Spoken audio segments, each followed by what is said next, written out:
FIIs यानी foreign institutional investors Bharat छोड़ के जा रहे हैं, ये तो हम सब जानते हैं।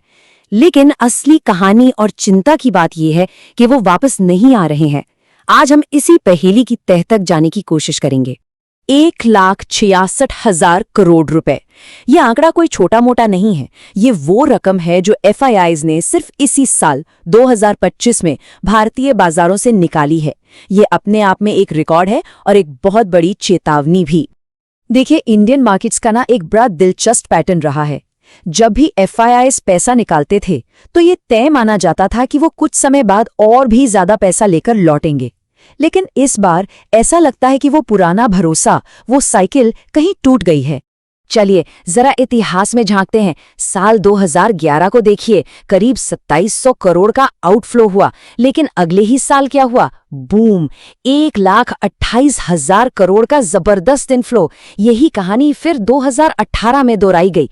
33,000 करोड़ गए तो 2019 में 1 लाख करोड़ वापस आ गए। पर 2025 यहां आकर कहानी बदल जाती है। रिकॉर्ड आउटफ्लो तो हो गया, लेकिन आगे क्या? एक बड़ा सा सवालिया निशान।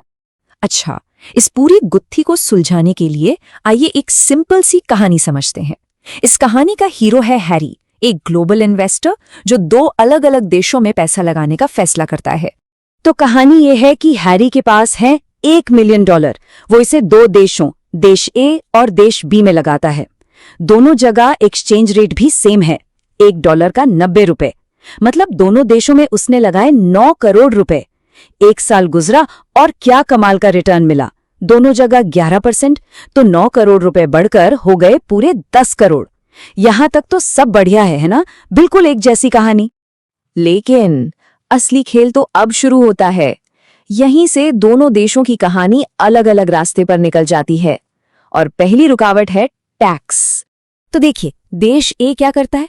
वो मुनाफे पर लगाता है 12.5% का long term capital gains tax, यानी LTCG। तो हैरी का जो 1 करोड़ का मुनाफा था, उसमें से सीधे सीधे 12 लाख रुपए तो टैक्स में ही कट गए। लेकिन देश बी, अरे वाह, वहां तो कोई टैक्स ही नहीं, 0 LTCG। तो नतीजा क्या हुआ? देश ए में हैरी के पास बचे 9.88 करोड़ और देश बी में पूरे के पूरे 10 करोड़। अभी कहानी खत्म नहीं हुई है। अब आती है दूसरी और शायद सबसे बड़ी चुनौती, करेंसी यानी मुद्रा का घटना बढ़ना। आगे बढ़ने से पहले एक छोटी सी बात समझ लेते हैं।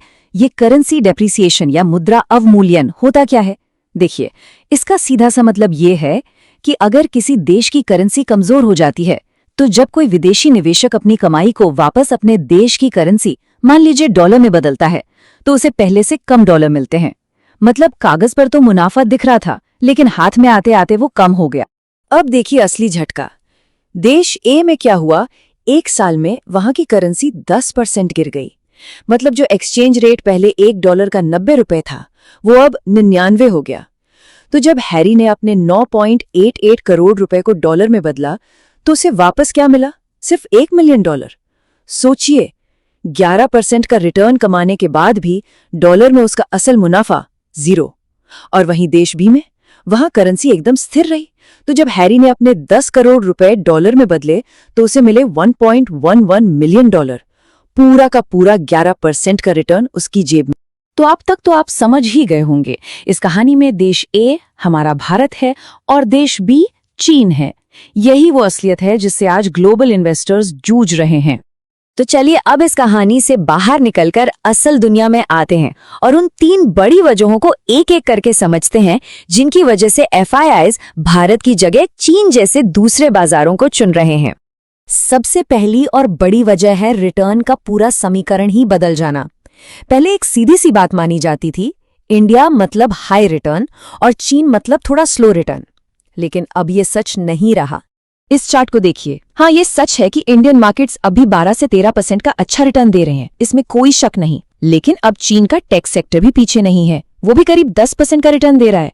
मतलब वो जो एक बड़ा फासला था ना, वो अब तेजी से कम हो रहा है। तो इन्वेस्टर्स के लिए भारत अब अकेला स्टार परफॉर्मर नहीं बचा है। और इसके साथ एक और चिंता जुड़ गई है, वैल्यूएशन की। कई बड़े एक्सपर्ट्स का मानना है कि भारतीय बाजार जरूरत से ज्यादा महंगा, मतलब ओवर वैल्यूड हो गया है। एक जाने माने फंड मैनेजर ने तो यहां तक कहा कि अगर आप निफ्टी और सेंसेक्स से कुछ सरकारी कंपनियों को निकाल दें तो पीई रेशियो 50 तक पहुंच जाएगा, और वो भी सिर्फ 13-15% की ग्रोथ के लिए। ये किसी भी इन्वेस्टर के लिए एक रेड फ्लैग है। अब आते हैं दूसरी बड़ी रुकावट पर, और वो है भारत की टैक्स पॉलिसी, जो विदेशी निवेशकों के लिए एक बड़ी रुकावट बन गई है। ये टेबल देखिए, तस्वीर बिल्कुल साफ है। भारत एफआईआईज पर 12.5% का एलटीसीजी टैक्स लगाता है, और हमारे सबसे बड़े कॉम्पिटिटर्स जैसे चीन और ताइवान, जीरो, कुछ नहीं। ये एक सीधी सी चपत है जो निवेशक के फाइनल रिटर्न पर पड़ती है। और अब बात करते हैं तीसरी और आखिरी बाधा की। ये वो चीज है जो अच्छे खासे कमाए हुए मुनाफे पर भी पानी फेर सकती है, और वो है रुपए का लगातार कमजोर होना। अगर हम पिछले 20 सालों का एवरेज देखें तो भारतीय रुपया डॉलर के मुकाबले हर साल करीब 3.5% कमजोर हुआ है, हर साल। और इसकी तुलना अगर चीनी युआन से करें तो वो सिर्फ 1% कमजोर हुआ है। ये जो अस्थिरता है, ये जो लगातार गिरावट है, ये इन्वेस्टर्स के लिए एक बहुत बड़ा रिस्क है, क्योंकि ये उनके डॉलर वाले रिटर्न को सीधे सीधे खा जाता है। अब सवाल उठता है कि चीन की करेंसी इतनी स्थिर क्यों है? इसकी एक बड़ी वजह है उसका जबरदस्त एक्सपोर्ट।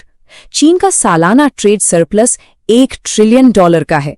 इसका सीधा मतलब है कि दुनिया को चीनी सामान खरीदने के लिए हर वक्त युआन चाहिए, और जब किसी चीज की डिमांड ज्यादा होती है तो उसकी कीमत स्थिर रहती है। ये स्थिरता इन्वेस्टर्स को एक तरह की सेफ्टी देती है। तो हमने ये तो समझ लिया कि दिक्कतें क्या क्या हैं, पर अब बड़ा सवाल ये है कि इन ग्लोबल इन्वेस्टर्स को वापस कैसे लाया जाए। तो कुल मिलाकर कहानी के 3 मेन विलेन हैं। पहला, रिटर्न, जो अब उतना आकर्षक नहीं रहा जितना पहले था, खासकर वैल्यूएशंस को देखते हुए। दूसरा, हमारा टैक्स सिस्टम, जो हमें कंपटीशन में पीछे धकेल रहा है। और तीसरा, रुपए की लगातार गिरावट, जो एक ऐसा सिरदर्द है जिसे कोई भी निवेशक पालना नहीं चाहेगा।